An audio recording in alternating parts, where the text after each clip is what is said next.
तो बच्चों देखना, आज का जो टॉपिक है हमारा परम्यूटेशन एंड कॉम्बिनेशन।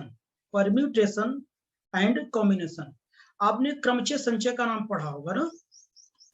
क्रमचय संचय का नाम, क्रमचय संचय का नाम सुना है आपने?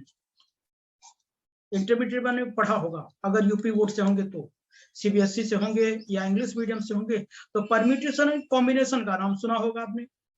एक NPR और परम्यूटेशन, और दूसरा क्या NCR, ये आपने सुना होगा। This is permutation, this is combination, this is क्रमचय, दिस इज संचय, पढ़ा है ना? तो आइए एक एक के बारे में हम क्या करते हैं, डिस्कस कर लेते हैं। बहुत ज्यादा इसमें डिटेल से हम नहीं जाएंगे क्योंकि हम लोग मैथ नहीं पढ़ रहे हैं, बस इसका हम यूज देखेंगे बस, ठीक है ना? फार्मूला देखेंगे, यूज देखेंगे, कुछ केसेस देखेंगे। ओके, तो आइए सबसे पहले परम्यूटेशन की बात करते हैं।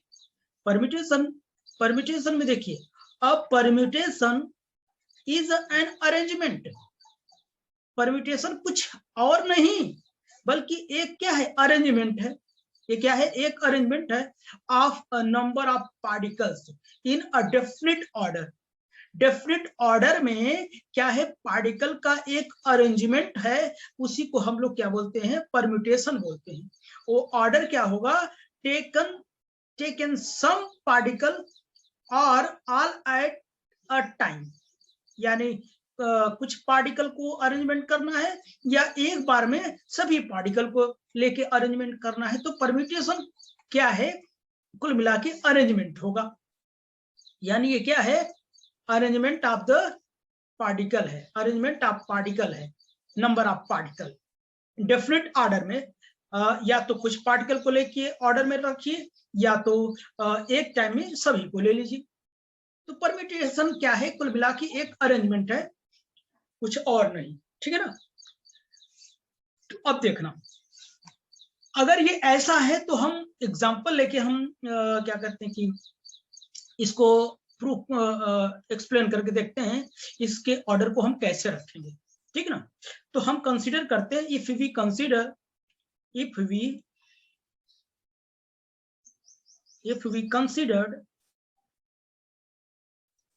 करते हैं फॉर टू पार्टिकल, जब हमारे पास क्या हो, दो पार्टिकल हो। दो पार्टिकल कौन कौन से, हम नेमिंग कर देते हैं। और पार्टिकल कैसे होंगे, डिस्टिंक्सिबल होंगे।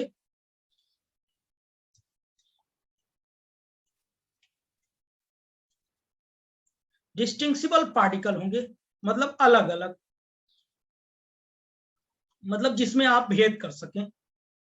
यानी वो दो पार्टिकल का नाम मैंने क्या ले लिया, एक्स एंड वाई ले लिया। दो पार्टिकल है हमारे पास, एक्स एंड वाई, ठीक।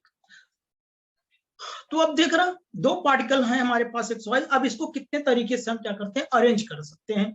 तो ये देखना, then number of permutations, number of permutations या अरेंजमेंट कह लीजिए, अरेंजमेंट। तो इसका जो अरेंजमेंट होगा, परम्यूटेशन लिखो चाहे अरेंजमेंट लिखो, बात एक ही है। तो नंबर ऑफ परम्यूटेशन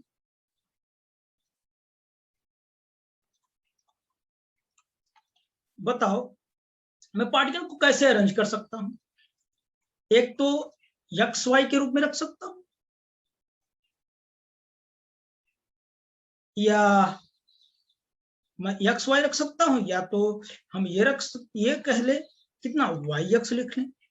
तो कितने कितने अरेंजमेंट हो गए, एक एक्स वाई, दूसरा वाई एक्स, ठीक। तो ये कितने हो जाएंगे, बोलो? दो तरीके से अरेंजमेंट कर पा रहा हूं कि नहीं? आप देखना, अभी मैं कॉम्बिनेशन भी पढ़ाऊंगा, तब देखना किस टाइप से ये अरेंजमेंट बनता जा रहा है, कौन मीनिंगफुल है, कौन मीनिंगलेसफुल है, ठीक है ना? तो अब आगे देखना आप लोग, तो ये दो तरीके से अरेंज कर लिया कि नहीं? अब इसी को अगर थ्री पार्टिकल मैं लेके देखूं, तो उसको देखते हैं कितने तरीके से हम क्या करते हैं, अरेंज कर पा रहे हैं। फॉर 3 पार्टिकल, और तीनों के तीनों क्या होंगे, डिस्टिंक्सिबल होंगे, यानी x, y, z लिख नहीं रहा हूं, डिस्टिंक्सिबल पार्टिकल है हमारे पास, ठीक है ना। उसी तरीके से तो number of permutation, number of permutation बताइए, परम्यूटेशन मतलब क्या, अरेंजमेंट, क्या हो जाएगा बेटा, अरेंजमेंट हो जाएगा। तो हाँ देखना परम्यूटेशन में, तो परम्यूटेशन में बताइए 3 पार्टिकल है हमारे पास, अरेंजमेंट बताइए, अरेंजमेंट में कहे क्या हो जाए बताइए। एक तो मैं रख सकता हूं इसे x y z रख सकता हूं, एक तरीका ये हो गया। दूसरा तरीका क्या होगा, x z y होगा, y z x होगा, y x z होगा, z x y होगा, और z y x हो गया। कितने तरीके हैं बोलिए, बताइए टोटल कितने तरीके हैं, 6 तरीके हैं कि नहीं। ये अरेंजमेंट हो गया, 6 तरीके से इसको अरेंज कर सकते हैं। इसमें बच्चों 2 तरीके से अरेंजमेंट है, एक मीनिंगफुल और एक मीनिंगलेस, दोनों तरीकों से इस परम्यूटेशन में इंक्लूड है, मीनिंगफुल और मीनिंगलेसफुल। ठीक, अभी वो स्टेटमेंट मैं लिखवा दूंगा। तो अब इसके जो ऑर्डर है इसको अरेंज करना इतना आसान नहीं होता है। अभी 2 पार्टिकल का मैंने अरेंज किया, 2 हो गया, 3 पार्टिकल के लिए अरेंज किया 6 आया, 4 पार्टिकल के लिए अरेंज किया तो करूंगा तो कितना आएगा, तो लगातार बताना आसान नहीं होगा। तो उसके लिए एक फॉर्मूला डिराइव किया गया है, तो उस फॉर्मूले से क्या कर सकते हैं, आप उसे अरेंज कर सकते हैं। ठीक, तो अब देखना, तो कितने 6 अरेंजमेंट मिलेंगे, यानी परम्यूटेशन कितना आएगा, 6 आएगा। तो अब देखना, in general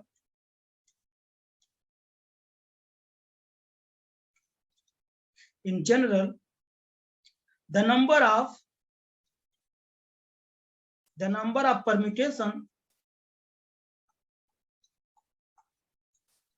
permutations of n distinct object, different या different लिख दो,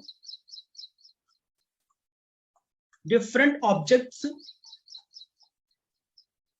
taken all at a time, एक बार में सभी को ले लें, denoted by npn, सभी को एक साथ ले लें, सभी को एक साथ ले लेंगे तब इसको किससे डिनोट किया जाता है, npn से डिनोट किया जाता है। यानी n पार्टिकल में से n पूरे को अरेंज करना, हमको किसी को छोड़ना नहीं है। तो बताइए इसको इससे डिनोट किया जाता है, यानी npn को हम लिख क्या सकते हैं, n-1, ऐसे डिक्रीजिंग ऑर्डर में हम लिखते जाएंगे, 3 2 1 आएगा। और आप जानते हैं यही क्या होता है, फैक्टोरियल n होता है।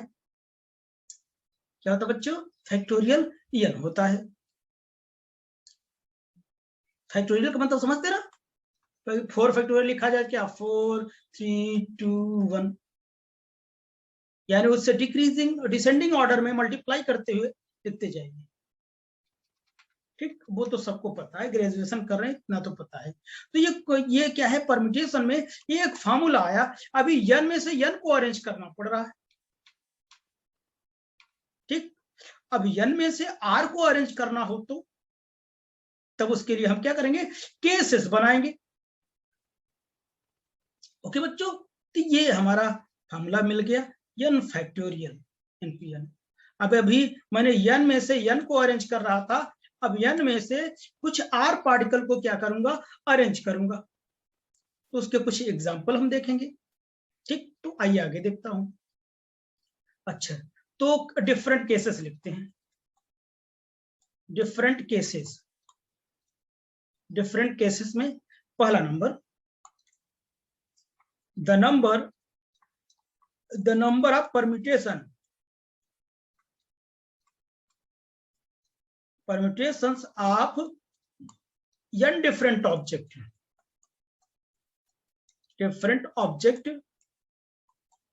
कह लीजिए, पार्टिकल कह लीजिए, ऑब्जेक्ट्स और particle taken are at a time, are particle को अरेंज करना है, यानी आर हमेशा लेस देन होगा किससे, यन से, यानी पूरा नहीं ले रहे हैं, ज्यादा तो ले नहीं सकते, क्योंकि हमेशा, अब भाई मैं कहूं 5 पार्टिकल को अरेंज करना है, 5 में से 3 को अरेंज करना है, तो ये इससे हमेशा लेस ही होगी ना। अब मैं कहूं 6 को अरेंज करना है, 5 है तो 6 को कैसे अरेंज करूंगा, ठीक, तो हमेशा लेस होनी चाहिए। तो उसको हम कैसे डिनोट करेंगे, NPR से डिनोट करेंगे। इसे हम कैसे लिखेंगे, ऐसे डिक्रीजिंग ऑर्डर में, जैसे वहां लिखा था, n लिखा, n-1 लिखा और n-2 लिखा, ऐसे डॉट डॉट घटते घटते क्या हो जाएगा, बोलिए, n-R+1 ये आ जाएगा।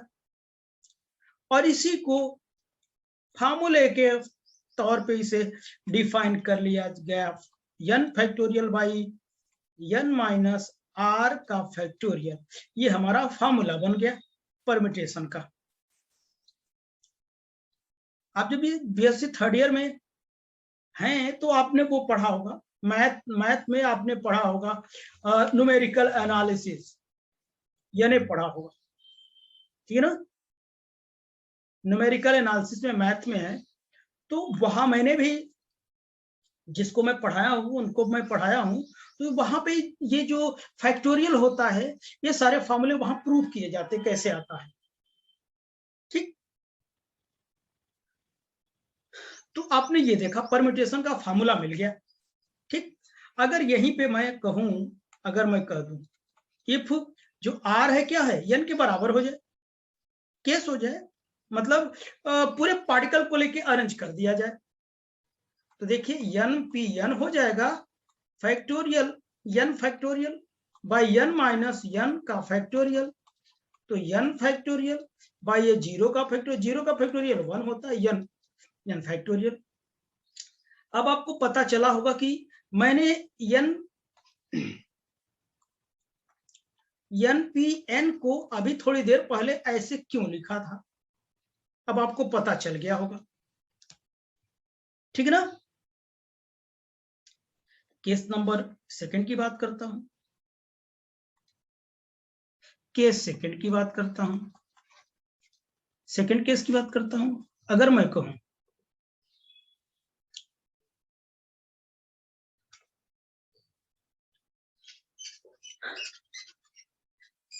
केस 2,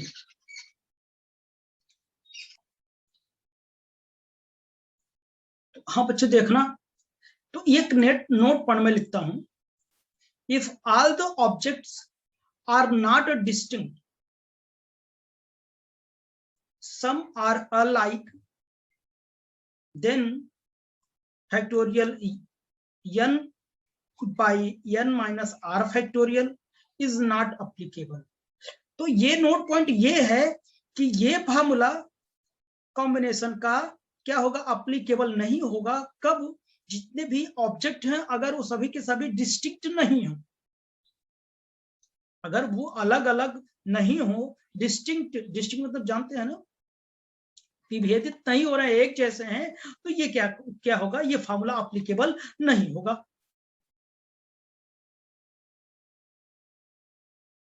ठीक है ना। तो अब देखना केस 2 देखना, the number of permutation of n object, हमारे पास n ऑब्जेक्ट है, हमारे पास n ऑब्जेक्ट है, ठीक है ना, taken all at a time, सबको एक बार में लेना है, where n1 object are identical and other are distinct is given by, यानी n1 ऑब्जेक्ट जो है वो क्या है, डिस्टिंक्टिबल है, सॉरी आइडेंटिकल है, आइडेंटिकल मतलब एक जैसे, N1 ऑब्जेक्ट, यानी मतलब 2 4 6 10 जो हैं वो एक टाइप के हैं, और जो उसके अलावा जो है वो डिस्टिंक्ट है, वो अलग अलग है। N1 ऑब्जेक्ट एक जैसे हैं, आइडेंटिकल, और उसके अलावा जितने भी हैं सब अलग अलग हैं। तो जितने भी एक जैसे हैं उसको एक साथ रखेंगे N1, और डिस्टिंक्ट वाले को एक जैसे लिखेंगे। तो हम इसके लिए जो फार्मूला लिखेंगे तब क्या लिखेंगे हम लोग, जो परम्यूटेशन होगा हमारा factorial n by N1 factorial, जो आइडेंटिकल जितने टाइप के हैं उतने टाइप के हम क्या कर देंगे, लिख लेंगे। चलिए, जब इसके चैप्टर समाप्त होने के बाद ढेर सारे क्वेश्चन करवाएंगे तब ये सारी बातें आएंगी। ठीक, ये है एक टाइप का मतलब कि आइडेंटिकल ऑब्जेक्ट हो तब। नेक्स्ट देखिए, the number of distinguishable permutation P of n object, हमारे पास n डिस्टिंक्सिबल ऑब्जेक्ट है, taken all at a time, सबको एक बार में लेना है, where N1 object are identical of one type, यानी N1 ऑब्जेक्ट एक टाइप के सभी क्या है, सेम है, आइडेंटिकल है। यानी N1 मतलब समझते हैं, जैसे 4 ऑब्जेक्ट एक जैसे हैं, जैसे 4 एप्पल ले लिए, एप्पल 4 है, एक जैसे हैं कि नहीं, एक जैसे हैं। ठीक, और N2 object identical of another type, और N2 टाइप की N2 ऑब्जेक्ट जो है दूसरे टाइप के क्या है, आइडेंटिकल ऑब्जेक्ट है, एंड सो ऑन, इसी तरीके से। amongst n object is given by, तब परम्यूटेशन हम क्या लिखेंगे, तो कितना हो जाएगा, factorial n by n1 factorial, n1 factorial और n2 फैक्टोरियल, दो टाइप के हैं। तो ये हो गया। अगर ऐसे ढेर सारे हो तब मैं क्या करूं, एंड ढेर सारे हो तो मैं क्या लिखूं, factorial n1 factorial, n2 factorial, n3 factorial, dot dot ऐसे चलता जाएगा। जैसे मैं कह दूं टोटल नंबर ऑफ पार्टिकल जो भी हो है, उसमें कह दूं 20 ठो केले हैं, 10 ठो सेब हैं, 30 ठो और कोई चीज है, तो एक साथ सबको हम क्या करेंगे, आइडेंटिकली हम क्या करेंगे, इसको रखेंगे। और ये जो हमेशा जो n की वैल्यू आती है वो कितना होता है बेटा, हमेशा क्या होता है, n1 n2 n3 plus dot dot, इन सब का जो सम होगा वो n के ही इक्वल आएगा, क्योंकि इसी को अरेंज कर रहा हूं। ओके, आइए इससे रिलेटेड हम क्या करते हैं, कुछ एग्जांपल कर लेते हैं। ठीक बच्चों, एग्जांपल देखना। एग्जांपल में हमारे पास 4 पार्टिकल है,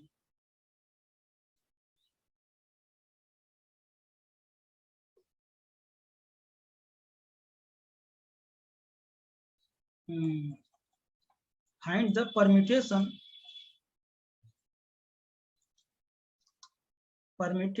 of arranging of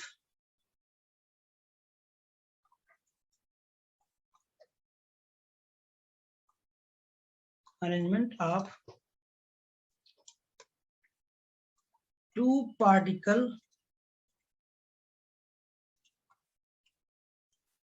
out of 4 particle से 2 को अरेंज करना है हमको, तो कितना हो जाएगा, 4p2 हो जाएगा।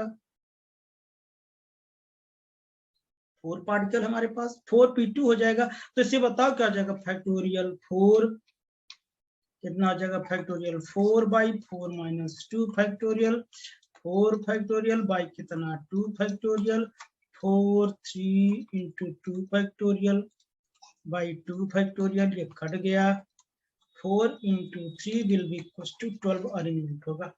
अगर मैं इस 4 ऑब्जेक्ट को मैं कहूं, 4 ऑब्जेक्ट कौन कौन है, ए बी सी और डी, इसके जो 12 अरेंजमेंट होंगे वो कौन कौन से होंगे पता है? देखना, A B, B A C, C A D, D A, B C, C B, B C, C B, D B, B D और डी बी, सी डी और डी सी। काउंट करो कितने अरेंजमेंट है? 1 2 3 4 5 6 7 8 9 10 11 12। टोटल नंबर ऑफ अरेंजमेंट कितना है? 200। तो ऐसा arrange करना आसान नहीं है, तुम्हारे पास फॉर्मूला आ गया। अब क्वेश्चन नहीं लिखूंगा, ऐसे कर रहा हूं। फिर 1 हो गया, 2 हो गया। हमारे पास 4 में से 3 को अरेंज करना है। ये 3 object are taken at a time out of 4, then permutation बोलो कितना होगा परम्यूटेशन? 4p3 को अरेंज करना है तो 4 फैक्टोरियल बाई 4 माइनस 3 का factorial will be equals to 4 factorial by 1 का फैक्टोरियल।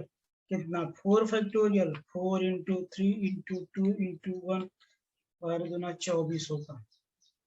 अब 24 हमको अरेंज ना करवाइए क्योंकि बहुत डिफिकल्ट होगा मेरे लिए। ठीक बच्चों, बहुत ज्यादा दिक्कत करेगा। तो अब देखना आप लोग, यहां तक हो गई बात। एक जबरदस्त नोट पॉइंट है हमारे पास। तो जो परम्यूटेशन में होता है, 2 टाइप के अरेंजमेंट होता है, एक मीनिंगफुल होता है, दूसरा मीनिंगलेस होता है।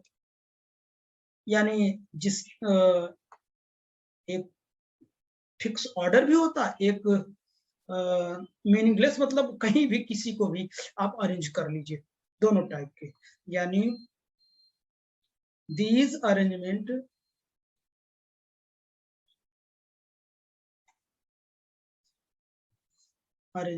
include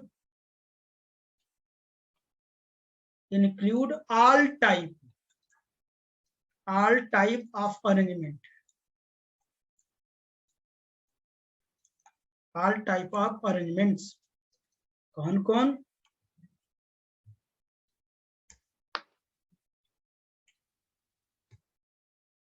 meaningful as well as meaningless।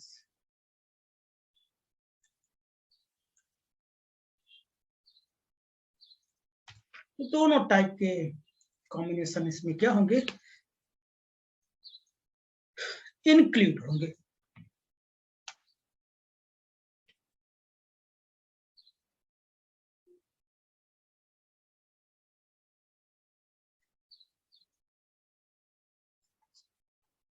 ठीक, तो अब हम बात करेंगे कॉम्बिनेशन की बात करेंगे। ओके बेटा, तो आइए हम लोग कॉम्बिनेशन के बारे में देखते हैं।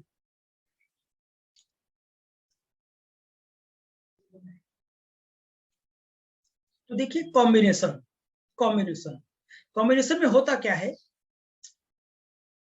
अभी मैंने परम्यूटेशन पढ़ा, परम्यूटेशन में क्या करते थे हम? तो जितने भी पार्टिकल्स होते थे सबको क्या करते थे हम?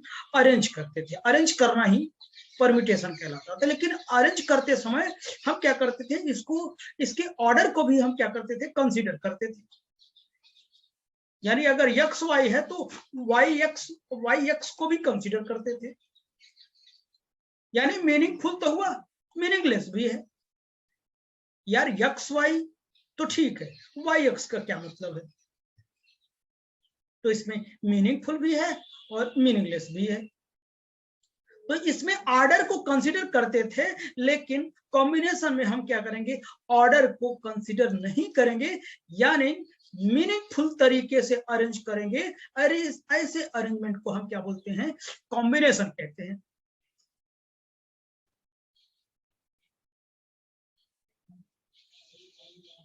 अगर मैं कहूं, अगर एक्स वाई जेड हमारे पास 3 पार्टिकल है,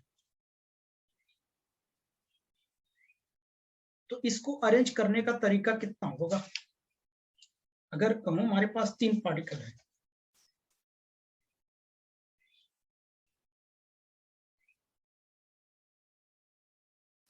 बोलिए, इसके केवल 3 ही तरीके होंगे। एक तो मैं एक्स वाई रख सकता हूं, दूसरा क्या रख सकता हूं, वाई जेड रख सकता हूं, वाई जेड रख सकता हूं, और एक क्या कर सकता हूं, जेड एक्स रख सकता हूं। अब ऐसा कि नहीं इसको वाई एक्स भी लिख दूं, जेड वाई भी लिख दूं, एक्स जेड, नहीं, हमको ऑर्डर कंसीडर नहीं करना। एक बार मीनिंगफुल तरीका होना चाहिए, बस मीनिंगलेस नहीं होना चाहिए। और उसमें क्या होता था, किसी भी ऑर्डर में हम एक बार एक्स वाई लिखते, दूसरा वाई एक्स भी कंसीडर करते थे। ठीक, तो यहाँ पे ये नहीं करना है। तो देखिए वही बात यहाँ पे लिखा गया बच्चों,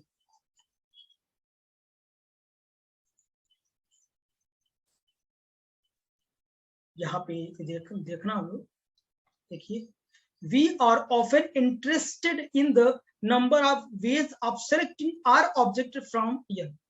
n ऑब्जेक्ट्स में r ऑब्जेक्ट को सिलेक्ट करना है, वो क्या होता है, n या तो r जो होगा n के बराबर हो गया, तो कम होगा, ज्यादा कभी नहीं होता है। ठीक है ना, वो मैंने बताया, irrespective of their order of arrangement, irrespective of their order of arrangement, that is क्या है, only meaningful arrangement। क्या करना, केवल मीनिंगफुल अरेंजमेंट लेना है। These ways of selecting object are called combination। और इस प्रकार का जो सेलेक्ट करने का जो तरीका होता है, उसी को हम लोग क्या कहते हैं, कॉम्बिनेशन कहते हैं। अगर मैं कहूं combination of n different object taken और एट अ टाइम, एक साथ r ऑब्जेक्ट लेने पर n में से जो कॉम्बिनेशन होगा वो कितना होगा, is a selection of r out of n object, n में से r को सिलेक्ट करना है, where the order is not considered, यहां पर हमको ऑर्डर कंसिडर नहीं करना है। मैंने बताया था mathematically it is denoted by, तो हमको n में से r को सिलेक्ट करना है, n में से r को सिलेक्ट करना है, तो n में से r को सिलेक्ट करेंगे तो इसको किससे डिनोट करते हैं, ऐसे डिनोट करते हैं, NCRC, मतलब कॉम्बिनेशन होता है। क्या होता है, कॉम्बिनेशन होता है, इसलिए C से रिप्रेजेंट किया जाता है। तो क्या हो जाएगी, NCR। तो इसको लिखने का तरीका क्या है, n factorial by r factorial into n minus r factorial. ये टर्म एक्स्ट्रा आया है, पहले परम्यूटेशन में ये नहीं हुआ करता था, तो ये हमारा फॉर्मूला बन गया कॉम्बिनेशन का। तो इसमें केवल मीनिंगफुल है और उसमें क्या था, मीनिंगलेस भी था। ओके बच्चों,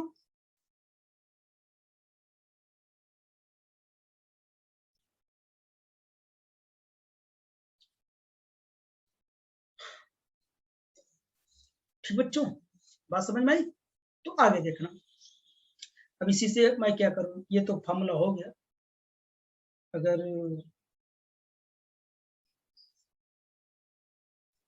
अगर 3 ऑब्जेक्ट को मैं अरेंज करना, कुछ इसके एग्जांपल लिख लेता हूं।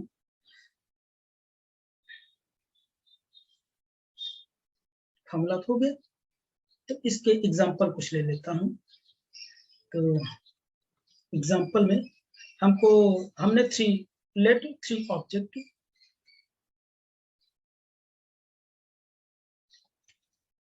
ए बी सी, 3 ऑब्जेक्ट हमने ले लिए, कितने 3 ऑब्जेक्ट ले लिए, ठीक है ना। तो इसमें से पहला number, the combination of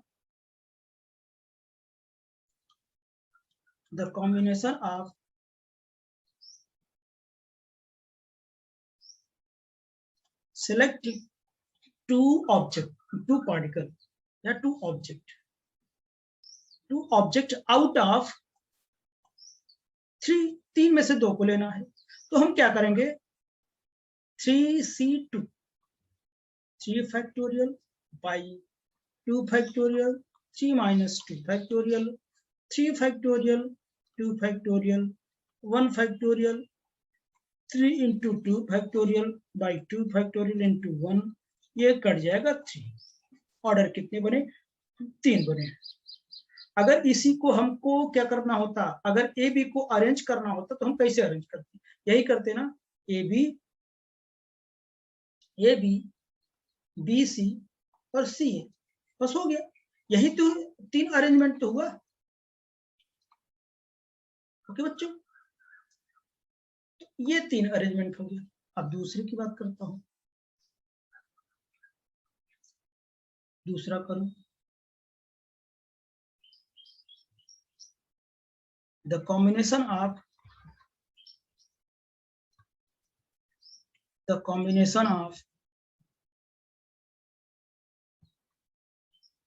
selecting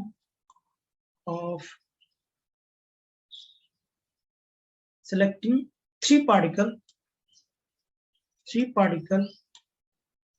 out of 4 में से 3 को लेना है, 4c3, तो 4 factorial by 3 factorial 4 minus 3 factorial will be equals to 4 factorial 3 factorial into 1 factorial 4 into 3 factorial 3 factorial into ये कट जाएगा 4।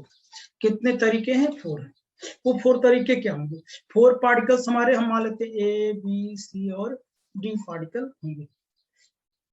तो इसको अगर अरेंज मैं करूं तो कैसे करूंगा, 4 तरीके से करना होगा। और करना क्या होगा, कितने कितने लेने हैं, 3 एक साथ लेना है। अभी तक क्या करते थे, 2 को एक साथ लेते, 4 में 3 को एक साथ रखना होगा, ऐसे अरेंज किया जाता है, पता नहीं। 4 में 3 को सिलेक्ट करना, 3 को एक साथ रखना है। तो क्या क्या कर सकते थे हम, बोलिए। ए बी सी एक हो गया, दूसरा ए डी बी, तीसरा ए सी डी, कैपिटल में दिया गया, चलो ठीक है, कोई दिक्कत नहीं, और बी सी डी,